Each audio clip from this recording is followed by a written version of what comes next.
Shalom. Shalom. Selamat pagi Bapak Ibu Saudara yang kasih dalam Tuhan. Salam sehat selalu. Haleluya. Puji Tuhan, bukan karena kuat dan gagah kita boleh ada saat ini. Tetapi semua oleh karena anugerah dan kasih setia Tuhan bagi kita sekalian. Amen. Mari kita bersama-sama datang kepada Tuhan. Kita berdoa, kita mengucap syukur atas kasih Tuhan yang telah nyatakan bagi kehidupan kita. Kami mengucap syukur Tuhan pada pagi hari ini. Engkau terus memelihara kami. Engkau terus menyatakan kasih setiamu bagi kami. Sehingga sampai saat ini kami boleh ada sebagaimana kami ada di dalam rumah Tuhan. Kami mau mempersembahkan pujian syukur kami kepadamu saat ini Tuhan. Biarlah hati kami penuh dengan sukacita. Sebab Tuhan Allah yang kami sembah adalah Allah yang sangat baik. Allah yang luar biasa. Allah yang peduli dan Allah yang tidak pernah meninggalkan kami sedetik pun. Terima kasih Tuhan. Roh Kudus-Mu bekerja di tengah-tengah kami saat ini. Kami serahkan ibadah kami sepenuhnya ke dalam tangan kuasa-Mu. Hanya di dalam nama Tuhan kami Yesus Kristus. Kami berdoa dan kami akan memulai ibadah kami. Kita tetap dalam hadirat Tuhan saudara. Kita mau nyatakan kasih setia Tuhan bagi kita dalam pujian penyembahan kita pagi hari ini.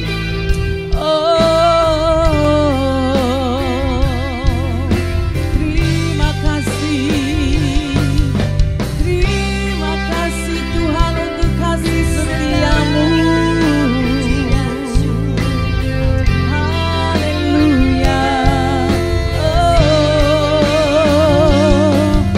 Sungguh besar setiamu, nyata di sepanjang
Yesusku selamanya besar dan ajaib, selamanya besar dan ajaib, selamanya besar dan ajaib. Yesusku, haleluya, haleluya. Sekali lagi berikan sorak-sorai yang terbaik buat Tuhan kita. Haleluya. Yang di rumah juga, mari kita siapkan lebih lagi.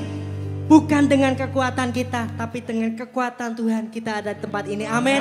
Sekali lagi berikan tepuk tangan yang terbaik buat Tuhan kita. Haleluya. Mari semuanya tepuk tangan di atas kepala kita, yuk.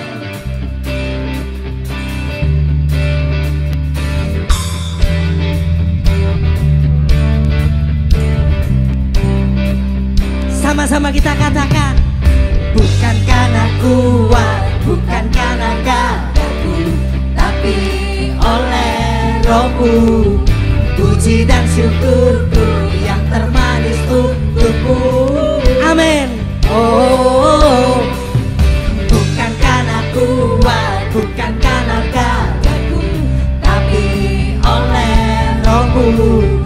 Puji dan syukurku yang termanis untukmu. Oh, kami datang di hadapan-Mu Tuhan, mengangkat setiap pujian kami Yesus. Mari hampiri Dia, katakan, ku datang ya Tuhan, naikkan pujian, bersuka, hey, bersorak, karena kasih-Nya dalamku, dalamku dan hatiku berseru. Sama-sama bilang, bukan karena kuat, bukan karena gagahku, tapi oleh Rohmu. Puji dan syukurku yang termanis untukmu. Oh, bukan karena kuat, bukan karena gagahku, tapi oleh Rohmu. Puji dan syukurku yang termanis untukmu. Oh, bukan karena kuat, bukan karena gagahku, tapi oleh Rohmu. Puji dan syukurku yang termanis untukmu. Oh,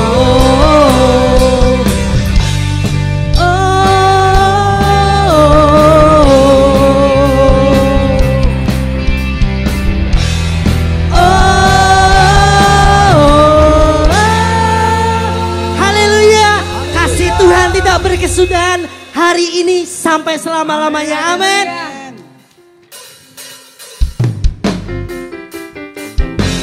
Mari semuanya tepuk tangan di atas kepala kita, yuk.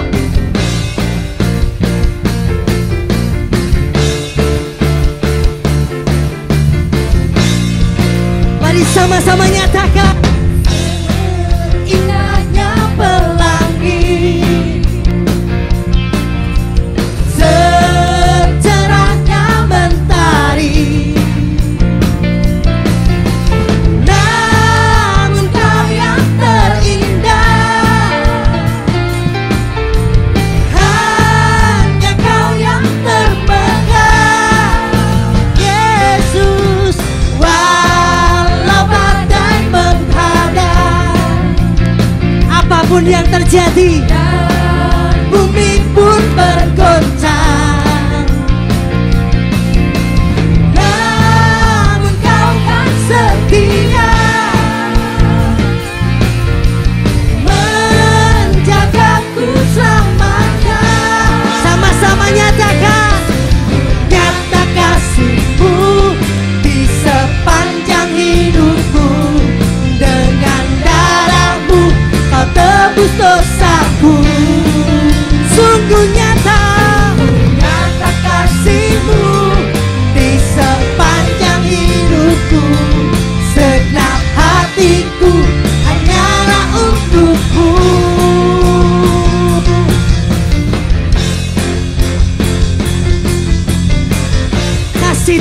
berkesudahan.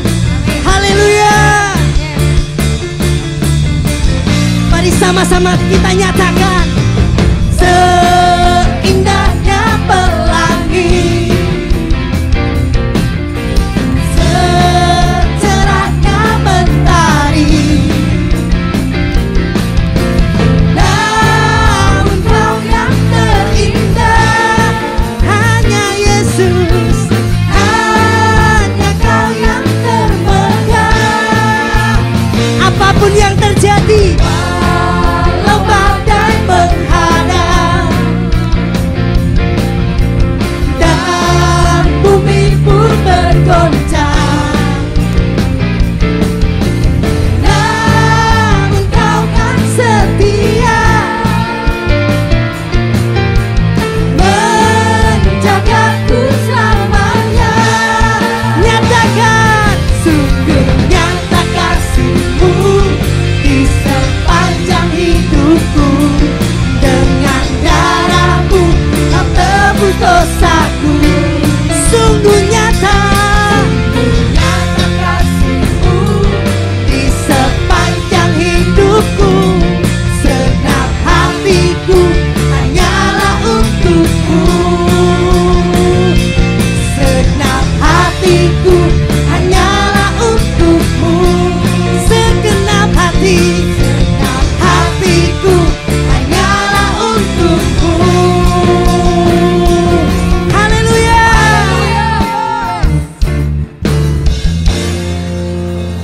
Haleluya. Silakan duduk kembali Bapak Ibu Saudara. Saya percaya setiap hari, setiap saat, setiap waktu kita selalu menikmati kasih setia Tuhan. Tuhan tidak pernah meninggalkan kita sedetik pun.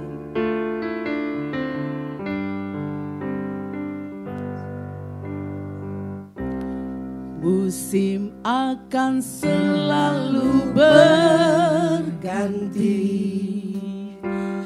kasih Tuhan tetap abadi, tak akan berubah sampai selamanya.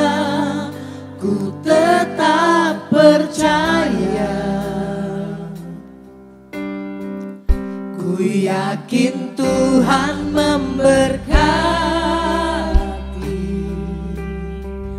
ku yakin Tuhan melindungi.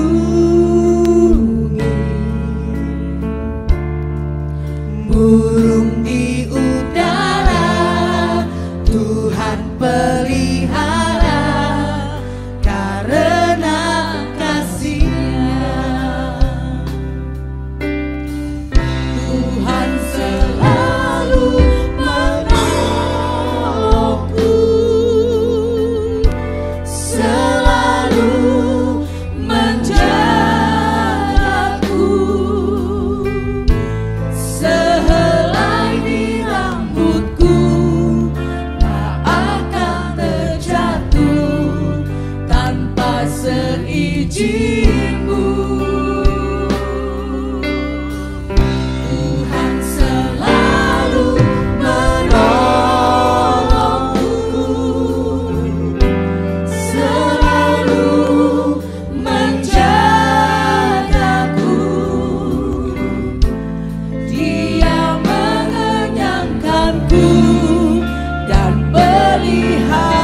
kami alami di dalam kehidupan kami. Engkau selalu memelihara kami Tuhan. Sampai pada hari ini kalau kami boleh bersama-sama ada di rumah-Mu, itu semua karena pemeliharaan-Mu yang sempurna di dalam hidup kami Tuhan. Terima kasih untuk kesehatan yang Tuhan berikan. Terima kasih untuk saudara-saudara kami seiman Tuhan. Terima kasih untuk hari ini kalau kami boleh beribadah kepada Engkau. Tuhan, kami telah memuji meninggikan nama-Mu dan saat ini kami mempersiapkan hati kami untuk menyambut kebenaran firman-Mu. Biarlah kiranya Engkau sendiri yang berbicara kepada kami. Roh Kudus memeteraikan firman-Mu di dalam hati kami supaya kami boleh menjadi pelaku-pelaku firman Tuhan. Terima kasih Tuhan Yesus, kami serahkan semuanya hanya ke dalam tangan kuasa-Mu. Di dalam nama Tuhan Yesus kami berdoa dan mengucap syukur. Haleluya. Amin. Shalom saudara. Ya, saudaraku, sebelum saya mulai menyampaikan firman Tuhan, hari ini kita akan kedatangan tamu, yaitu Pak Wali Kota dengan rombongan ya saudara, dan nanti beliau akan bawa rombongan sekitar 25 orang, jadi perlu tempat di depan ini. Berapa? 6? 15. Oh 15 orang, iya. Jadi perlu tempat di sini ya saudara ya. Nanti kalau ada pelayan Tuhan yang duduk di agak depan, saya mohon kesediaannya setelah selesai firman untuk pindah ke atas atau ke belakang supaya tamu kita ada tempat duduk ya. Ya. Oke. Saya akan memulai firman Tuhan. Hari ini saya ingin mengajak kita untuk belajar bersama. Terakhir saya menyampaikan firman Tuhan itu dari kitab Wahyu pasal yang keempat. Nah saudara, ketika saya mempersiapkan untuk yang berikutnya, Wahyu pasal yang kelima, ternyata banyak sekali. Jadi saya hanya akan membahas setengah dari Wahyu pasal 5. Tapi kita akan baca semua ayatnya, 14 ayat, supaya kita punya konteks ya saudara, kitab Wahyu ini. Mari kita membuka bersama-sama dalam Wahyu pasal kelima, ayat 1 sampai 14. Saya mengajak kita membaca bergantian. Saya akan baca ayat yang ganjil, saudara saya minta tolong baca ayat yang genap. Wahyu pasal 5, kitab yang dimeterai dan anak domba. Ayat pertama, maka aku melihat di tangan kanan dia yang duduk di atas tahta itu sebuah gulungan kitab yang ditulisi sebelah dalam dan sebelah luarnya dan dimeterai dengan 7 meterai. Ayat 2.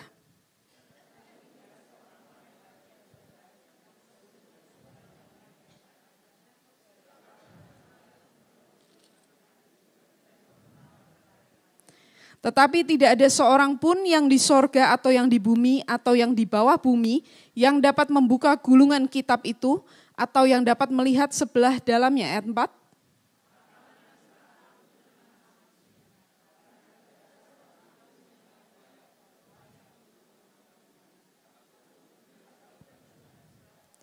Lalu berkatalah seorang dari tua-tua itu kepadaku, jangan engkau menangis. Sesungguhnya singa dari suku Yehuda, yaitu tunas Daud, telah menang.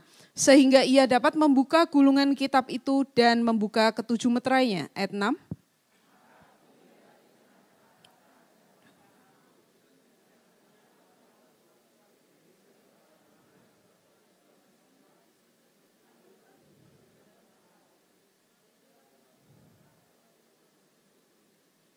Lalu datanglah anak domba itu dan menerima gulungan kitab itu dari tangan dia yang duduk di atas tahta itu. Ayat 8.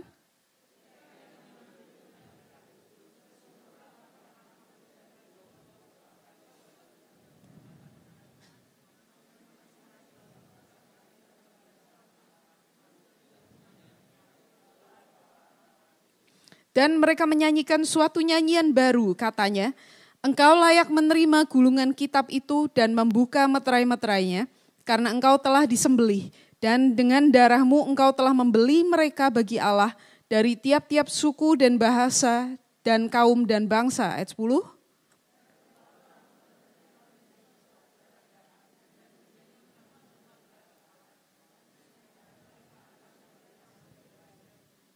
Maka aku melihat dan mendengar suara banyak malaikat sekeliling tahta, makhluk-makhluk dan tua-tua itu.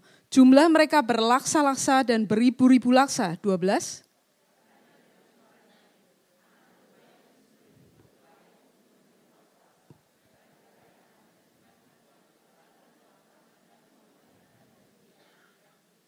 Dan aku mendengar semua makhluk yang di sorga dan yang di bumi dan yang di bawah bumi dan yang di laut dan semua yang ada di dalamnya berkata, bagi Dia yang duduk di atas tahta dan bagi Anak Domba adalah puji-pujian dan hormat dan kemuliaan dan kuasa sampai selama-lamanya. Terakhir.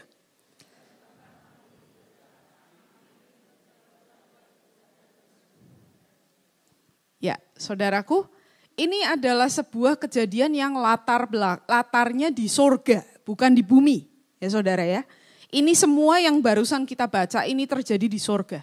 Dan di sana saudara, di pasal yang keempat, Yohanes berkata, aku melihat sebuah tahta. Dan di atas tahta itu duduk seorang. Nah saudara, penglihatan Yohanes ini begitu mulia, begitu luar biasa. Dia sampai gak punya kata-kata untuk menggambarkan apa yang dia lihat. Dan dia hanya bisa bilang, seperti permata yaspi, seperti permata sardi, seperti zamrud gilang gemilang. Hanya itu yang bisa dia katakan untuk menjelaskan apa yang dia lihat. Sebagai kelanjutannya saudara, Yohanes melihat Allah Bapa duduk di atas tahta dan 24 tua-tua di sekelilingnya.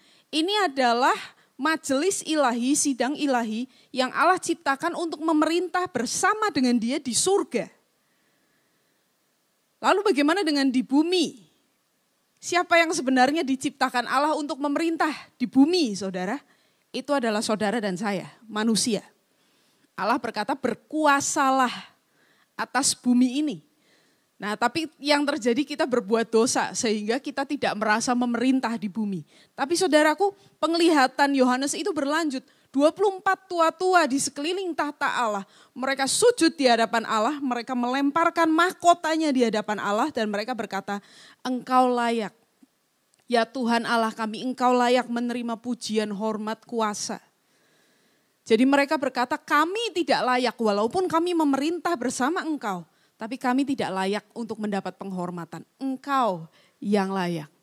Saudara, penglihatan Yohanes berlanjut di pasal yang kelima. Yohanes berkata, aku melihat di tangan kanan Dia. Tolong slide berikutnya. Saya lupa bawa pointernya. Nah saudara, dikatakan aku melihat ayat yang pertama. Di tangan kanan Dia yang duduk di atas tahta itu sebuah gulungan kitab. Yang ditulisi sebelah dalam dan sebelah luarnya dan dimeterai dengan 7 meterai. Saudaraku, ini ayat padat sekali. Semua kata bisa dibahas saudara. Di sini dikatakan di tangan kanan Dia yang duduk di atas tahta. Saudara, tangan kanan itu bukan hanya berarti tangan yang bagus ya. Kalau saudara punya anak, saudara ajarin kalau salaman harus pakai tangan kanan. Kalau kasih barang pakai tangan kanan. Terima pakai tangan kanan. Kenapa? Ini tangan bagus. Yang ini gak boleh dipakai untuk kasih ke orang lain. Tapi bukan itu yang dimaksud dengan tangan kanan Allah di sini. Tangan kanan Allah berarti, saudara, ini kekuasaan Allah, kemuliaan Allah, pemerintahan Allah itu di tangan kanannya. Ini gaya bahasa zaman dulu ya saudara. Sama seperti ketika saya sampaikan Yesus bertahta duduk di sebelah kanan Allah, yang dimaksud bukan di sisi kanannya atau posisi kirinya boleh enggak. Tapi yang dimaksud Dia menjadi raja bersama-sama dengan Allah. Jadi sebelah kanan ini enggak main-main saudara.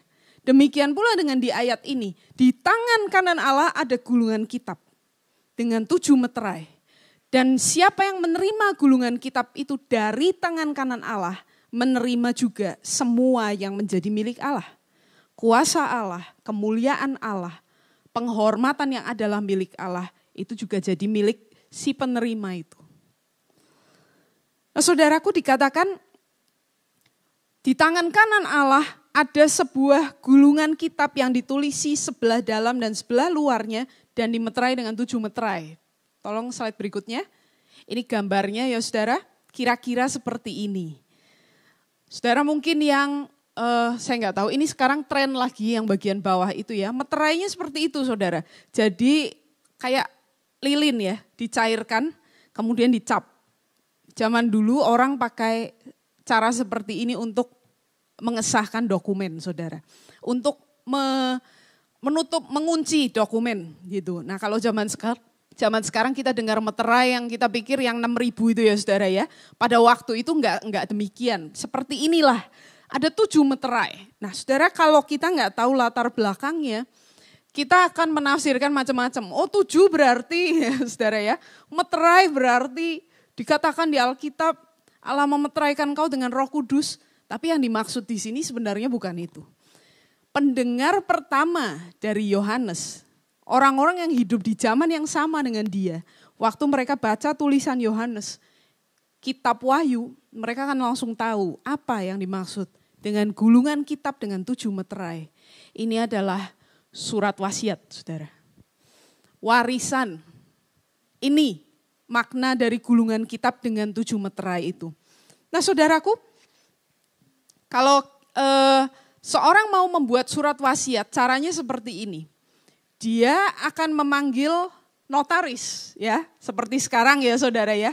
Kalau mau bikin surat-surat yang penting harus ada notaris. Lalu dia akan panggil ahli warisnya dan dia akan panggil saksi-saksi. Kemudian orang ini akan mendiktekan surat wasiat itu kepada sekretaris. Sekretaris akan tulis di hadapan notaris dan saksi-saksi. Kemudian setelah selesai, semua orang yang hadir di situ, kecuali yang pembuat wasiatnya, baik saksi maupun ahli warisnya dan notarisnya, saudara, mereka akan lihat dan setelah selesai gulungan, jadi kertasnya digulung, lalu satu demi satu orang-orang akan mengikat dan membubuhkan capnya, dimeteraikan seperti yang di atas ini ya saudara. Seperti itu. Lalu bagaimana nanti ketika akan buka surat wasiat? Buka warisan saudara, bagi waris. Nah, notaris harus hadir, notaris yang sama tentunya, dan ahli waris juga harus hadir. Lalu saksi-saksi juga harus hadir. Atau kalau tidak bisa hadir semua, paling tidak mayoritas saksi harus hadir. Kemudian mereka masing-masing akan meriksa capnya mereka. Oh ya ini punya saya, betul. Iya ini punya saya, betul. Lalu masing-masing orang akan mematahkan meterainya. Baru surat wasiat warisan itu bisa dibuka dan bisa dibagi. Nah saudaraku, di tangan Allah ada sebuah warisan. Ya, ada surat wasiat dalam tanda kutip. Dan siapapun yang menerima wasiat ini akan menerima semua yang menjadi milik Allah. Warisan kan seperti itu ya saudara. Kalau saudara kasih warisan ke anak, ya anak itu punya semua yang jadi milik saudara. Kasih ke anak semua. Siapapun yang menerima warisan dari Allah, gulungan kitab dengan 7 meterai ini saudara, akan menerima semua yang menjadi milik Allah. Kemudian bukan hanya itu saudara, slide berikutnya. Dia akan menerima kuasa dan pemerintahan Allah. Allah adalah raja atas seluruh bumi. Ahli warisnya akan mewarisi kerajaannya. Akan mewarisi kekuasaannya saudara. Kemudian di dalam gulungan kitab itu tadi dikatakan ditulisi sebelah dalam dan sebelah luarnya. Pada saat itu saudara, untuk menulis sebelah luar dari gulungan kitab, papirus itu susah sekali. Yang biasa ditulisi hanya sebelah dalam, ya gulungan kitab seperti yang tadi kita lihat. Biasanya luar nggak ada tulisannya, tapi di sini dikatakan ditulis sebelah dalam dan luarnya. Apa yang dimaksud? Ini lengkap sekali saudara, tidak ada yang terlewatkan. Semuanya ditulis di situ, rencana Allah dari awal dunia belum dijadikan sampai dunia yang kita lihat sekarang ini sudah tidak ada lagi. Diganti dengan yang baru saudara. Semuanya ditulis di dalam gulungan kitab itu, termasuk di dalamnya kehidupan saudara dan saya.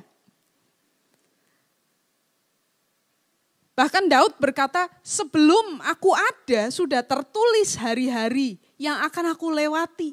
Sebelum semuanya itu ada. Rencana Allah dari awal sampai akhir zaman saudara ada di dalam gulungan kitab itu. Tapi bukan hanya pemerintahan Allah, bukan hanya rencana Allah, tapi juga penghakiman Allah. Saudara kalau dengar penghakiman kita nggak ada yang suka ya. Jangan menghakimi, jangan ngejudge gitu ya. Udah kamu juga ada salahnya, nah, kita nggak suka. Tapi kalau menghakimi orang, kita suka saudara. Bahkan orang yang kesalahannya kecil sekalipun, kita hakimi semaksimal mungkin. Kita pingin hukuman buat dia seberat mungkin kalau dia salah kepada kita. Tapi saudara, satu-satunya yang punya hak untuk menghakimi sebenarnya adalah Allah. Karena kita semua ini berdosa. Dan di dalam gulungan kitab itu ada hak untuk menghakimi. Hak untuk menjadi hakim atas seluruh ciptaan Allah. Di tangan kanan Allah, saudara. Gulungan kitab itu termeterai. Maka timbul pertanyaan berikutnya, slide berikutnya. Dikatakan saudara oleh Yohanes, dan aku melihat seorang malaikat yang gagah, yang berseru dengan suara nyaring. Katanya, siapakah yang layak membuka gulungan kitab itu dan membuka meterai-meterainya?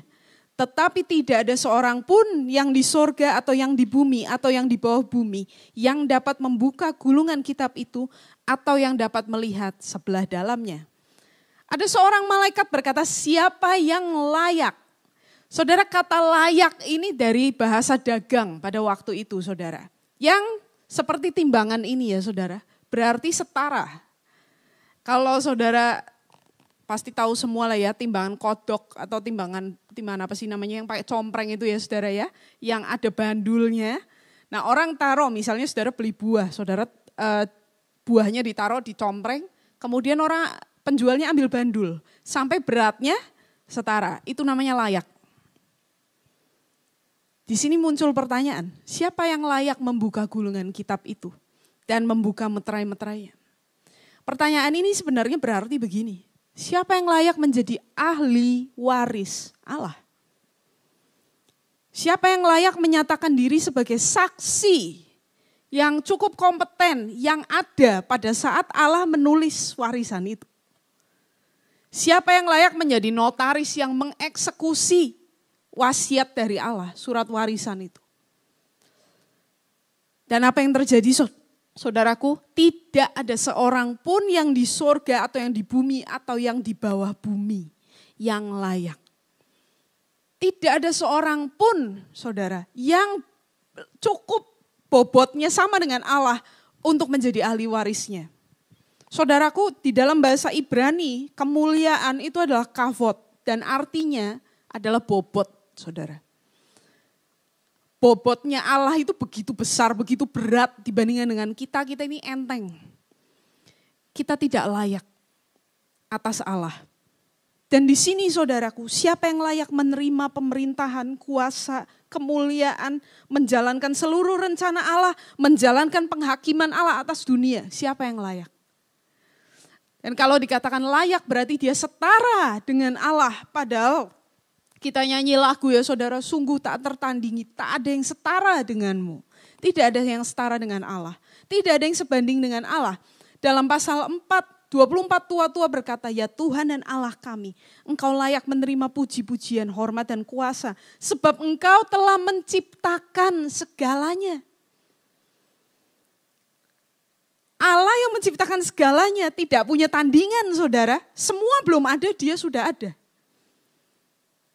Nah saudaraku, kemudian Yohanes sebagai respon di slide berikutnya, dia berkata, maka menangislah aku dengan amat sedihnya, karena tidak ada seorang pun yang dianggap layak untuk membuka gulungan kitab itu, ataupun melihat sebelah dalamnya. Saya merenungkan ayat ini lama, kenapa dia nangis? Kenapa? Emangnya apa masalah besar gitu kalau gulungan kitab itu tidak bisa dibuka?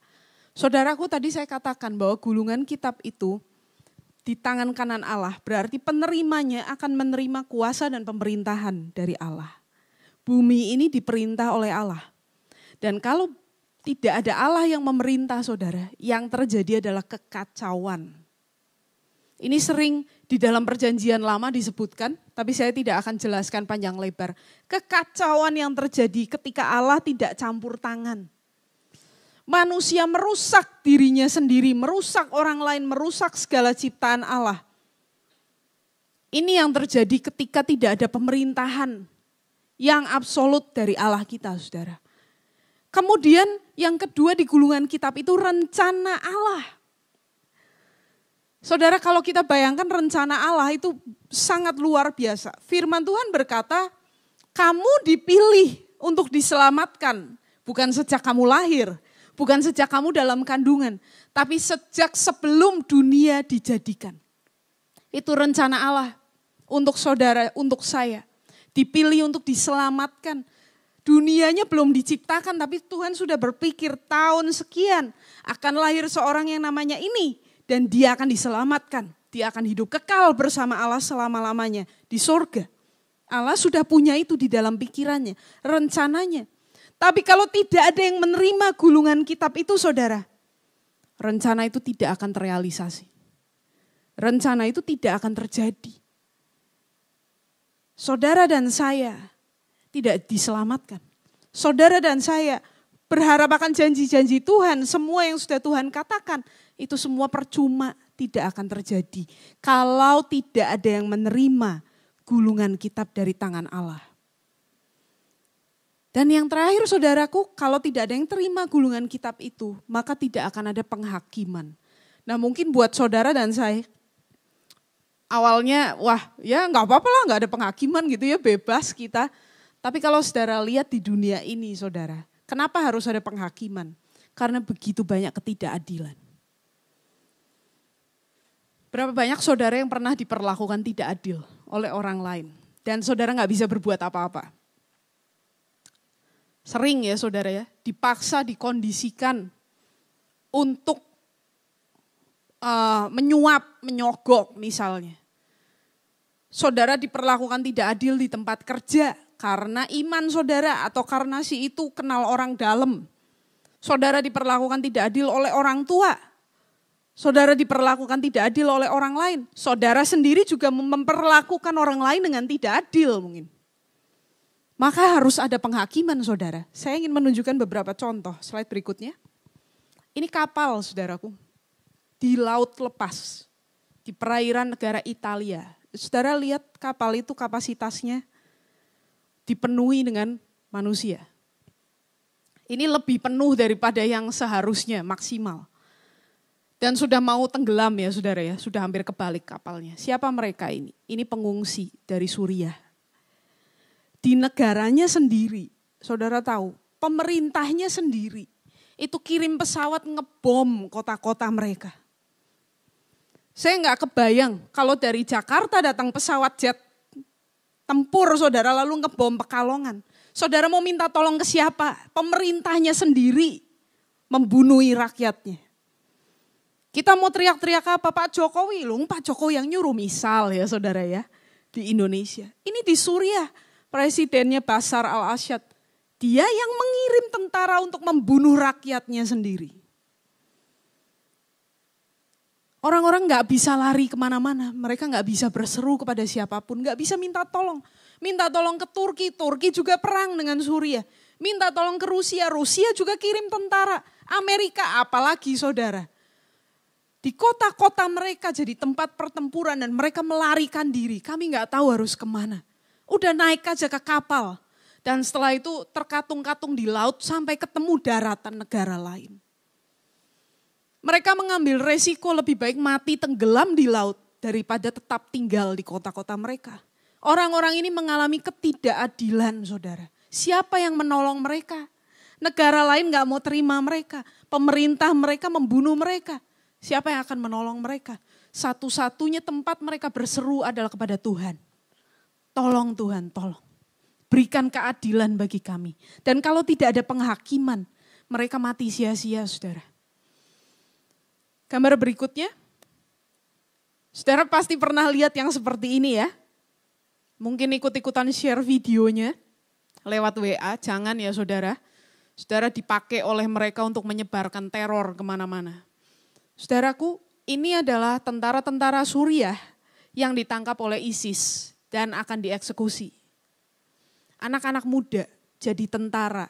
Ikut perang karena mereka tentara. Bertanggung jawab pada negaranya. Ditangkap. Gak salah. Dieksekusi. Diperlakukan dengan begitu buruk. Demikian pula dengan saudara-saudara seiman kita di negara-negara ini saudara. Mati bukan karena mereka jahat. Bukan karena mereka berbuat sesuatu yang salah. Tapi karena iman mereka. Ini kan tidak adil. Kepada siapa orang-orang ini akan berseru kalau bukan kepada Tuhan. Tapi kalau tidak ada yang menerima gulungan kitab itu dari tangan Tuhan, Tidak ada keadilan buat mereka. Dan yang berikutnya, nah saudara tahu ya ini siapa? Ini salah satu orang paling terkenal di abad ke-20 saudara, Adolf Hitler. Dia memerintah Jerman dalam waktu yang singkat, nggak terlalu lama, tapi sepanjang pemerintahannya dia membunuh sekitar 6 juta orang Yahudi.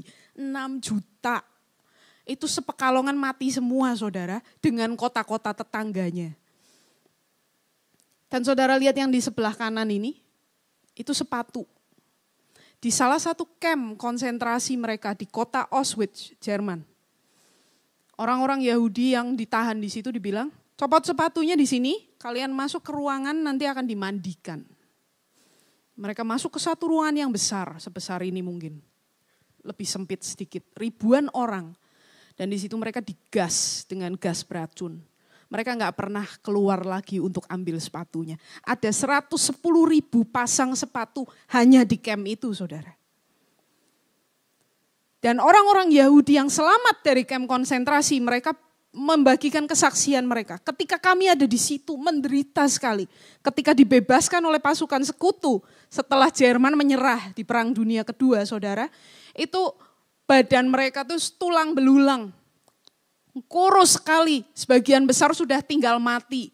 Dari sekian 1,1 juta, hanya 7.000 orang yang masih hidup. Dan itu pun keadaannya mengenaskan. Mereka berkata, ketika kami menderita seperti itu, hanya satu yang kami pikirkan, hanya satu yang kami serukan.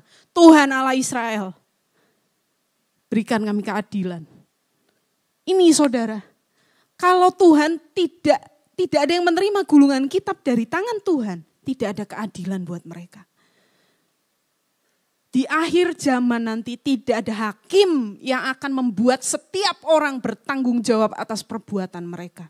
Belum lagi kejahatan-kejahatan, ketidakadilan yang terjadi di sekeliling kita setiap hari. Maka Yohanes menangis ketika tidak ada yang menerima gulungan kitab itu dari tangan Allah. Apakah tidak ada harapan untuk kita? Apakah percuma kita berharap kepada Allah mempertaruhkan nyawa kita? Tapi kemudian saudara, slide berikutnya.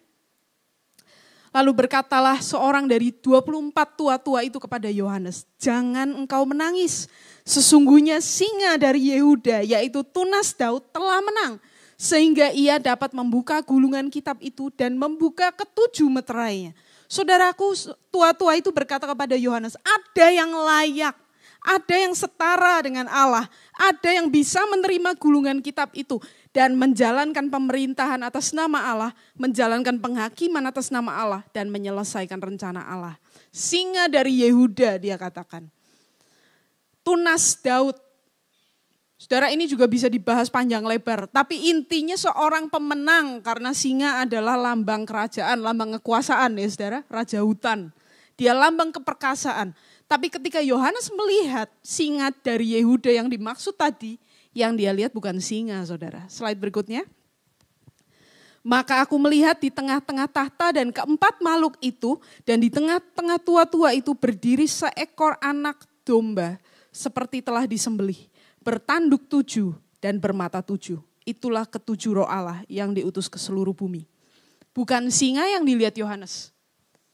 Tadi katanya singa dari Yehuda ya. Tapi ketika Yohanes lihat, yang dia lihat adalah anak domba. Saudara, ini gambarnya aneh ya saudara ya. Saya cari yang agak realistis tapi nggak ketemu. Tapi di sini anak domba ini unik sekali saudara. 3 hal. Slide berikutnya. Anak domba ini punya 7 tanduk. Tanduk itu lambang keperkasaan binatang. Tapi di mana-mana binatang tanduknya berapa saudara? 2.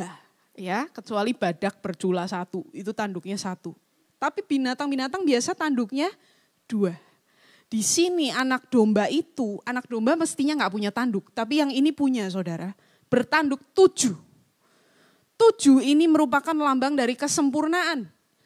Tanduk lambang dari keperkasaan, kekuasaan. Berarti dia memiliki kuasa yang sempurna. Pertanyaan saya, siapa yang punya kuasa yang sempurna? Manusia punya? Wah boro-boro, rambut rontok aja kita gak bisa berbuat apa-apa ya saudara ya. Adakah binatang yang punya? Enggak mungkin, mereka lebih rendah dari manusia. Satu-satunya yang punya kuasa yang sempurna adalah Allah. Saudara, tadi dikatakan singa dari suku Yehuda, keturunan Yehuda. Ini merupakan referensi dari nubuat Yakub untuk Yehuda di dalam Kejadian pasal 49. Tunas Daud, keturunan Daud. Keturunan Yehuda, keturunan Daud berarti manusia. Ya kan? Tapi dia memiliki kekuasaan yang sempurna, saudara, yang adalah milik Allah. Siapa orang ini? Adakah manusia yang punya kuasa seperti Allah? Tapi bukan hanya itu. Karena anak domba ini punya 7 mata. Nah saudaraku, dikatakan dalam firman Tuhan ke-7 mata itu adalah ke-7 roh Allah yang diutus ke seluruh bumi. Bukan berarti roh Allah ada 7, bukan ya saudara ya. Sekali lagi 7 adalah lambang dari kesempurnaan. Saudara dan saya yang percaya kepada Tuhan Yesus, kita memiliki roh Allah. Kita diberi roh Allah. Ya, seperti yang dikatakan dalam firman Tuhan, aku akan memberikan kepada kamu, mengirimkan kepada kamu, kata Tuhan Yesus, apa yang dijanjikan Bapakku, yaitu Roh Kudus. Saudara punya Roh Kudus di dalam dirimu, saya punya Roh Kudus dalam diri saya, ketika kita percaya kepada Tuhan Yesus Kristus. Dan kalau saudara dibaptis oleh Roh Kudus, dibaptis dengan Roh Kudus, maka Roh itu akan mengerjakan hal-hal besar di dalam hidupmu, saudara. Tapi Roh Kudus yang ada di dalam kita itu dikasih. Ya, itu pemberian. Itu bukan dari diri kita sendiri, saudara. Tapi di sini dikatakan anak domba itu memiliki 7 mata, 7 roh Allah itu miliknya dia. Itu ada pada dia. Kesempurnaan roh Allah ada pada dia. Kepenuhan roh Allah ada pada dia. Saudara, kalau saya punya roh manusia sepenuhnya, saya memiliki kepenuhan manusia, berarti saya manusia. Kalau dikatakan anak domba ini seorang manusia memiliki kepenuhan roh Allah, berarti dia adalah Allah. Saudara, kepenuhan roh Allah ini dikatakan oleh Paulus dalam Kolose pasal 1 ayat 15 dan seterusnya. Di dalam dia berkenan diam segala kepenuhan Allah, saudara. Inilah Tuhan kita Yesus Kristus. Kuasa yang sempurna, roh Allah sepenuhnya itu milik dia. Tapi bukan hanya itu. Karena yang terakhir dikatakan domba itu memiliki luka seperti bekas sembelihan. Mungkin masih berdarah. Tapi mana ada domba kalau sudah disembelih, mati ya saudara ya. Ini dombanya hidup. Ada luka yang menyebabkan kematian, tapi dia hidup. Saudaraku, sebenarnya luka ini bukan tanda kekalahan. Kalau di dalam film-film ya, film action ya saudara ya, lakonnya saudara ditusuk, wah ada luka, pernah cedera gitu ya saudara, atau hampir mati. Atau mati sekalian lah lakonnya. Tapi kalau anak domba ini dengan luka yang menyebabkan kematian, dia tetap hidup. Ini sesuai dengan yang Yesus katakan dalam Wahyu pasal yang pertama. Lihatlah, aku telah mati, namun sungguh aku hidup. Ini berlangsung selama-lamanya saudara. Kematian Yesus itu nilainya bukan hanya 2000 tahun yang lalu, tapi sampai hari ini dan selama-lamanya. Saudara dan saya akan hidup bersama Allah selama-lamanya karena kematian Yesus punya nilai selama-lamanya. Dan dia hidup selama-lamanya, maka kita selamat selama-lamanya juga saudara. Nah saudaraku, jadi luka ini bukan merupakan tanda kekalahan, tapi merupakan tanda kemenangan Yesus Kristus. Lobang paku di tangan dan kakinya, di lambungnya saudara, luka tombak. Itu bukan tanda kekalahan, itu tanda kemenangan. Karena dia telah mengalahkan maut, musuh yang tidak bisa dikalahkan oleh manusia. Saudaraku, ini yang dinyatakan tentang anak domba itu. Dan dia, saudara, slide berikutnya. Dia datang dan menerima gulungan kitab itu dari Allah Bapa. Semua yang menjadi milik Allah sekarang ada di tangan Yesus. Ya saudara, kerajaan, kuasa, semuanya menjadi milik Tuhan. Milik Tuhan Yesus yang kita sembah. Tolong slide nomor 2 dari belakang. Ya. Saudaraku, maka kita bisa belajar hari ini ya saudara, pengharapan kita di dalam Yesus adalah pengharapan yang pasti. Pengharapan yang pasti. Saudara kalau mengharapkan sesuatu kalau nggak pasti, malas ya saudara ya. Ini nanti mungkin dapat untung Pak. Kalau ya dengan ketentuan, jadi gimana belum tentu untung ya belum tentu. Bapak invest lah semua harta Bapak ke sini, tapi belum tentu untung, bisa aja rugi. Mau nggak kira-kira saudara? Ya nggak mau, saya bangkrut kalau rugi. Karena itu kalau kita mengharapkan yang kekal, pengharapan kita harus pasti. Jangan yang mudah-mudahan, amin saudara. Dan di dalam Yesus Kristus pengharapan kita itu pasti. Dialah yang menerima gulungan kitab dengan 7 meterai itu dari tangan Allah. Dialah ahli warisnya. Dialah saksinya karena dia ada bersama dengan Allah pada saat rencana Allah yang besar itu ditulis. Dia yang berhak menjalankan semua rencana Allah dan di akhir nanti dia yang akan menjalankan penghakiman. Saudara, Yesus menerima kuasa dan pemerintahan dari Allah. Dikatakan dalam Matius 28, kepadaku kata Yesus telah diberikan segala kuasa di sorga dan di bumi. Segala kuasa. Kalau dia punya kuasa atas benda-benda langit, matahari, bulan, bintang dan sebagainya. Punya enggak Tuhan kuasa atas hidup saudara? Kita ini apa saudara? Saya kalau memikirkan diri saya sendiri, saya tuh pernah mikir begini, kalau saya mati ya, dunia ini kayak enggak kerasa apa-apa. Betul enggak saudara kira-kira? Ya udah mati. Ada enggak yang lebih baik dari saya? Ada banyak. Orang-orang teman-teman saya sebentar juga lupa kepada saya. Keluarga saya ya pasti move on, mereka akhirnya udah enggak nangis-nangis lagi kalau ingat saya gitu. Sudah saudara semua kembali seperti normal, saya seperti enggak pernah ada. Tapi buat Tuhan, saudara dan saya itu berharga. Hidup kita yang seperti uap ini saudara, sudah dipikirkan oleh Tuhan sejak sebelum dunia dijadikan. Dan dia memerintah di dalam hidup kita, dia punya kuasa di dalam kehidupan kita. Atas sepanjang sejarah Tuhan itu berkuasa. Saudaraku, ketika Tuhan Yesus datang memberitakan bertobatlah sebab kerajaan Allah sudah dekat. Siapa yang akan jadi raja di dalam kerajaan itu? Dia sendiri saudara. Tuhan kita Yesus Kristus, raja di atas segala raja. Semua pemerintah di dunia ini tunduk kepada dia. Rencana Allah dijalankan oleh dia. Kalau tidak ada Tuhan Yesus yang menerima gulungan kitab itu, maka percuma saudara dan saya mengharapkan dapat keselamatan dari Allah. Tapi karena ada dia saudara, maka pengharapan kita tidak sia-sia. Maka ini menjadi satu milik yang pasti kata firman Tuhan. Dan terakhir saudaraku, dia menerima penghakiman atas dunia. Yohanes pasal 5, Yesus berkata, Bapa tidak menghakimi siapapun, tetapi telah menyerahkan penghakiman itu kepada anak, kepada Yesus.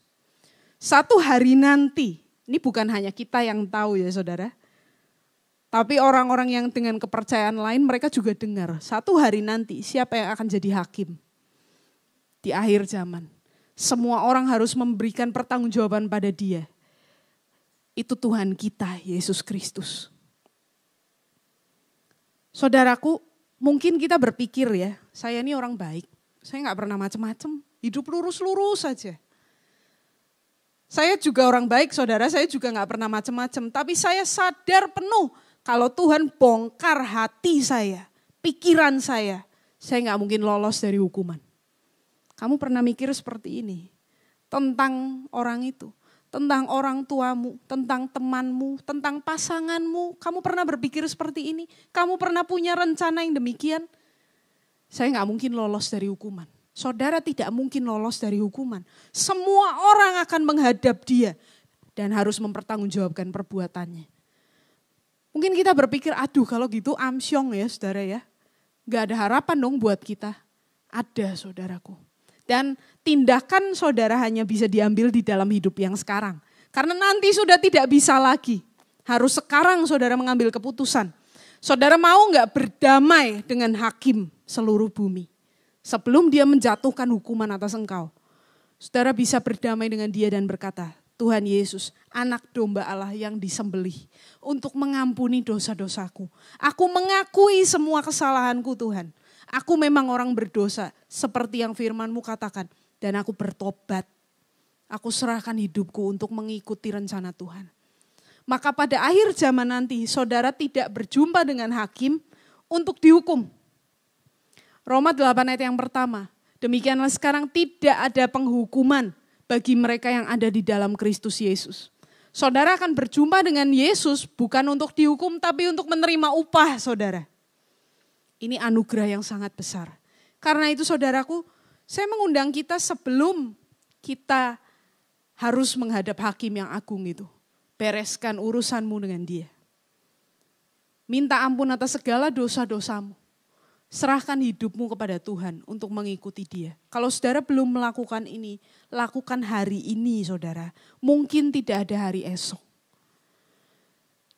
Selain itu yang bisa kita pelajari, slide terakhir. Dikatakan saudara, singa dari Yehuda, tunas Daud telah menang. Tapi yang dilihat Yohanes adalah anak domba yang seperti telah disembelih. Menang apanya? Dia disembelih saudara. Bayangan kita menang kan pasti gagah, mengalahkan, mukulin musuh gitu ya. Tapi Yesus memperoleh kemenangan bukan lewat pemberontakan, bukan lewat kekerasan. Dia mendapat kemenangan lewat ketaatan saudara. Manusia itu diciptakan untuk taat kepada Allah. Kita memberontak kepada Allah. Sehingga kita hidup dalam kekalahan demi kekalahan. Tapi kemenangan yang sejati, saudaraku, itu bukan ketika kita mengusir setan lalu setan itu keluar seperti yang Yesus katakan. Jangan kamu bangga dengan hal itu. Ya itu menunjukkan kuasa Tuhan, tapi jangan itu dijadikan patokan. Karena musuh yang terbesar buat kita itu tempatnya bukan di luar saudara, tapi di dalam. Diri kita sendiri. Siapa orang yang paling menghalangi saudara untuk dekat dengan Tuhan? Saya yakin jawabannya adalah dirimu sendiri. Siapa orang yang paling menghalangi saudara untuk mengenal Tuhan? Tidak lain dirimu sendiri. Memangnya siapa yang malas baca Alkitab? Siapa yang malas beribadah? Siapa yang santai-santai dengan Tuhan? Bukankah diri kita sendiri saudara? Dan karena itu saudara, kemenangan yang sejati bukan mengalahkan setan. Setan sudah kalah, sudah pasti kalah. Tapi menundukkan diri kita kepada kehendak Allah, itu kemenangan yang sejati. Kalau saudara di dalam pikiran saudara muncul hal-hal yang tidak baik, saudara marah kepada orang mau dilampiaskan, lalu saudara tahan. Karena saudara ingat firman Tuhan. Tidak, jangan marah, kuasai dirimu, jadilah tenang supaya kamu dapat berdoa. Saudara sedang mengalami kemenangan. Ketika muncul pikiran yang kotor, lalu ingin lihat yang porno-porno saudara, lalu saudara menguasai diri. Enggak, ini tidak berkenan di hadapan Tuhan, ini dosa, saya singkirkan. Dan tidak terjadi, saudara sedang mengalami kemenangan. Ketika saudara-saudara para istri, suamimu menjengkelkan. Aduh, kok kayak gini ya orangnya. Tapi saudara menuruti firman Tuhan, hai istri tunduklah kepada suamimu. Engkau mengalami kemenangan saudara. Dan Tuhan berjanji di dalam dia kita lebih dari pemenang. Karena Yesus telah mengalahkan dosa dan maut.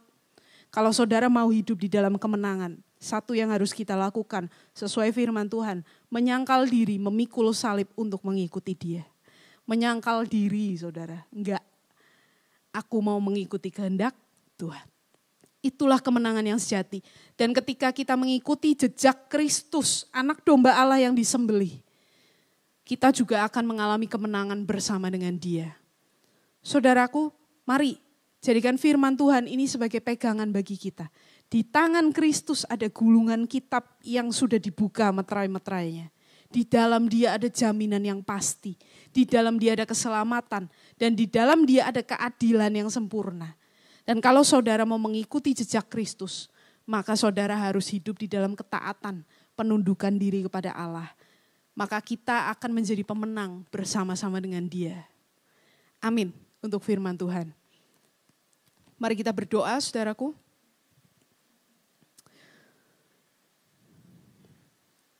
Tuhan Yesus, Raja di atas segala raja, anak domba Allah yang telah dikorbankan untuk menyelamatkan kami. Kami bersyukur Tuhan untuk kebaikan-Mu dalam kehidupan kami. Kami bersyukur Engkau telah menerima gulungan kitab dari tangan Allah Bapa. Sehingga saat ini hidup kami adalah hidup di dalam kepastian. Jaminan hidup yang kekal bersama dengan Engkau ya Tuhan. Terima kasih Tuhan untuk semua yang telah Engkau anugerahkan bagi kami. Dan kami mau hidup Tuhan mengikuti Engkau Tuhan. Kami mau hidup di dalam ketaatan akan firman-Mu. Kami mau hidup di dalam kuasa-Mu yang hebat itu Tuhan. Tolong kami ya Tuhan, supaya kami boleh melakukan firman-Mu hari demi hari. Dan kami boleh hidup dalam kemenangan bersama dengan Engkau. Tanamkan firman-Mu ini di dalam hati kami Tuhan.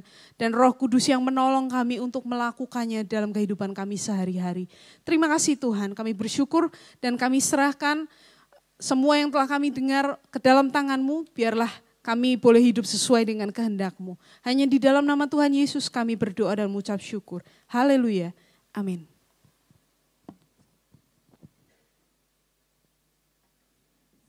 Ya. Ya, saudaraku sekalian, sementara nanti kita akan menunggu kehadiran Bapak Wali Kota, ada beberapa hal yang mungkin perlu kita sampaikan atau kita dengarkan. Yang pertama-tama,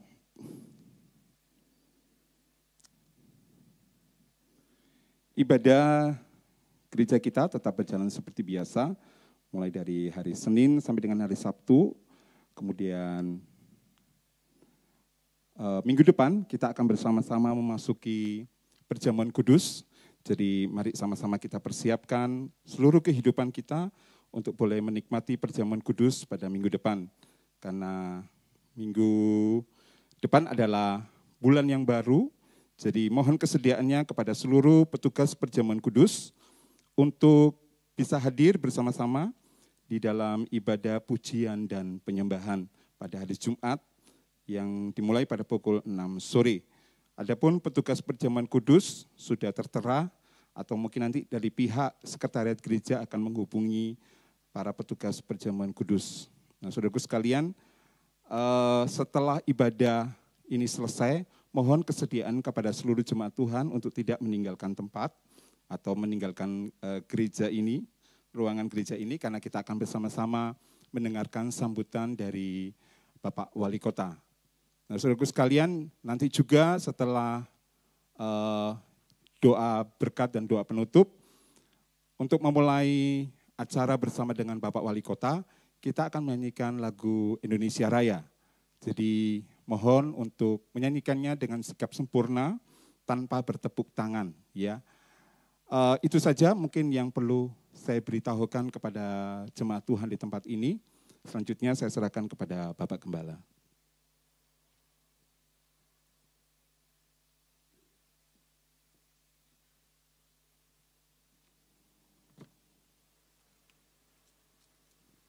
Ya, shalom.